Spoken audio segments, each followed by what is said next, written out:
कृपया हमारे चैनल को ज़रूर सब्सक्राइब करें और इस कहानी को अंत तक सुनें। ओम नमः शिवाय। हर हर महादेव। दोस्तों, सावन के इस पावन महीने में हम आपको श्री शिव महापुराण के प्रथम खंड पूर्वार्ध प्रथम विद्वेश्वर संहिता का प्रथम अध्याय आज सुनाने जा रहे हैं। अगर आपको श्री शिव महापुराण का महात्म्य सुनना है तो आप हमारे चैनल पर जाकर उस वीडियो को सुनें। कमेंट बॉक्स में हर हर महादेव ज़रूर लिखें।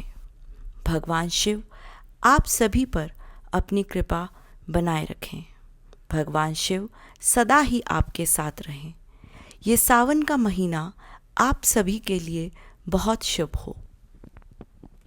तो आइए आज श्री शिव महापुराण प्रथम खंड पूर्वार्ध प्रथम विद्वेश्वर संहिता के प्रथम अध्याय, जिसमें हम प्रयाग में सूत जी से मुनियों का शीघ्र पापनाश करने वाले साधन के विशेष का प्रश्न के बारे में जानने जा रहे हैं। आइए सुनते हैं। प्रथम विद्वेश्वर संहिता का पहला अध्याय, जो आदि और अंत में नित्य मंगलमय है, जिनकी समानता अथवा तुलना कहीं भी नहीं है, जो आत्मा के स्वरूप को प्रकाशित करने वाले देवता परमात्मा हैं, जिनके 5 मुख हैं और जो खेल ही खेल में अनायास जगत की रचना, पालन, संहार, अनुग्रह एवं तरोभाव रूप 5 प्रबल कर्म करते रहते हैं, उन सर्वश्रेष्ठ अजर अमर ईश्वर अंबिकापति भगवान शंकर का मैं मन ही मन चिंतन करता हूँ। व्यास जी बोले, जो धर्म का महान क्षेत्र है, जहाँ गंगा यमुना का संगम हुआ है, जो ब्रह्मलोक का मार्ग है, उस परम पुण्य में प्रयाग में सत्यव्रत में तत्पर रहने वाले महातेजस्वी महाभाग महात्मा मुनियों ने एक विशाल ज्ञान यज्ञ का आयोजन किया। उस ज्ञान यज्ञ का समाचार सुनकर पौराणिक शिरोमणि व्यास शिष्य महामुनि सूत जी वहाँ मुनियों को दर्शन करने के लिए आए। सूत जी को आते देखकर वे सब मुनि उस समय हर्ष से खिल उठे और अत्यंत प्रसन्नचित होकर उन्होंने उनका विधिवत स्वागत सत्कार किया। तत्पश्चात उन प्रसन्न महात्माओं ने उनकी विधिवत स्तुति करके विनय पूर्वक हाथ जोड़कर उनसे इस प्रकार कहा, हे सर्वज्ञ विद्वान रोम हर्षगण जी, आपका भाग्य बड़ा भारी है। इसी से आपने व्यास जी के यथार्थ रूप में संपूर्ण पुराण विद्या प्राप्त की, इसलिए आप आश्चर्य स्वरूप कथाओं के भंडार हैं। ठीक उसी तरह जैसे रत्नाकार समुद्र बड़े बड़े सारभूत रत्नों का आधार है। तीनों लोकों में भूत, वर्तमान और भविष्य की जो बात है तथा अन्य भी जो कोई वस्तु है, वह आपसे अज्ञात नहीं है। आप हमारे सौभाग्य से इस यज्ञ का दर्शन करने के लिए यहाँ आ गए हैं और इसी व्याज से हमारा कुछ कल्याण करने वाले हैं, क्योंकि आपका आगमन निरर्थक नहीं हो सकता। हमने पहले भी आपसे शुभाशुभ तत्व का पूरा वर्णन सुना है, किंतु उससे तृप्ति नहीं होती। हमें उसे सुनने की बार बार इच्छा होती है। उत्तम बुद्धि वाले हे सूत जी, इस समय हमें एक ही बात सुननी है। यदि आपका अनुग्रह हो तो गोपनीय होने पर भी आप उस विषय का वर्णन करें। घोर कलयुग आने पर मनुष्य पुण्य कर्म से दूर रहेंगे, दुराचार में फंस जाएंगे, सबके सब सत्य भाषण से विमुख हो जाएंगे, दूसरों की निंदा में तत्पर होंगे, पराये धन को हड़प लेने की इच्छा करेंगे, उनका मन पराई स्त्रियों में आसक्त होगा तथा वे दूसरे प्राणियों की हिंसा किया करेंगे। वे अपने शरीर को ही आत्मा समझेंगे। वे मूढ़, नास्तिक तथा पशु बुद्धि रखने वाले होंगे।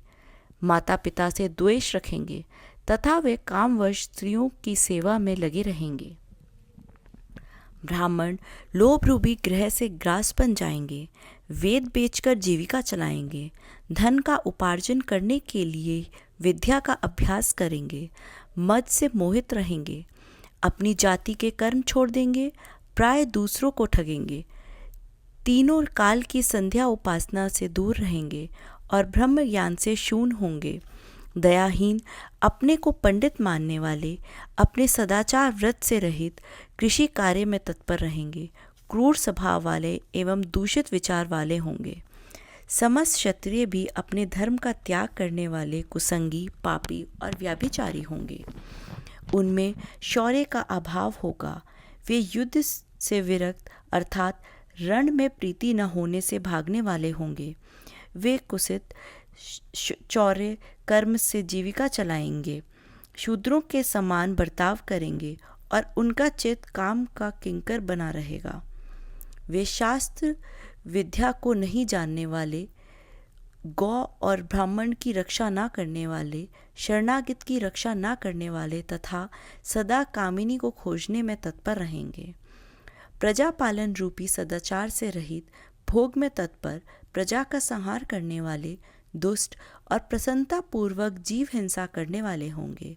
वैश्य संस्कार भ्रष्ट, स्वधर्म त्यागी, कुमार्गी, धन उपार्जन परायण तथा नाप तोल में अपनी कुत्सित वृत्ति का परिचय देने वाले होंगे।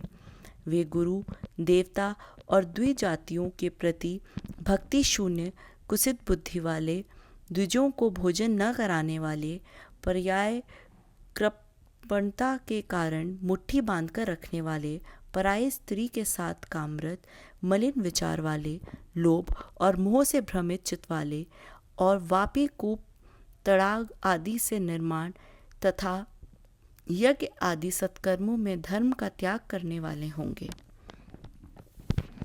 इसी तरह कुछ शूद्र ब्राह्मण के आचार में तत्पर होंगे।